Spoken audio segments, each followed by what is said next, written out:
My initial reaction was heartbreaking despair. It was very tough.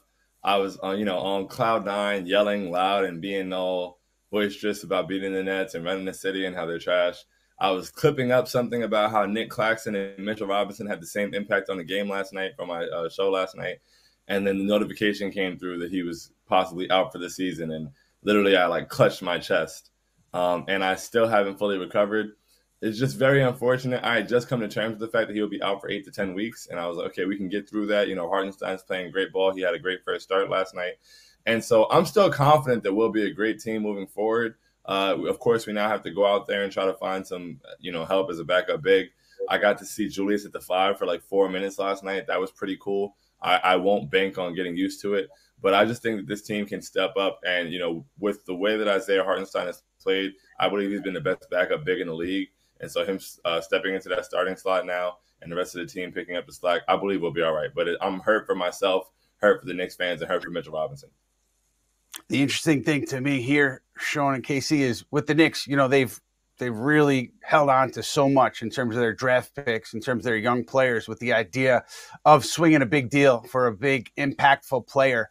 And do they say now, hey, we're going to have to use some of those assets to obtain a center here? Because, yeah, we love Isaiah Hartenstein. We know he can hold the fort down for us, but we need some depth there with Jericho Sims out.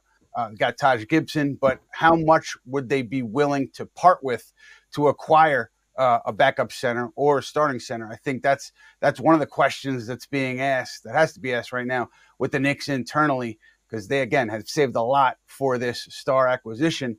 But if you're talking about getting an impactful center, you're going to have to give up more than, a second-round pick or two to bring somebody in. So that's a tough question that's going to have to be answered by the Knicks. I would assume you go external here because you need a big and you don't have a ready-made big on your roster to bring in to eat minutes there. So I'm assuming they go out there and they have the opportunity to open a couple roster spots because they have a couple players on not fully guaranteed deals in Ryan Arcidiacono, Daquan Summers. So they have the room to make something work. If they have the trade exception, you have Evan Fournier's salary. So they have ways to get a deal done without giving up a ton.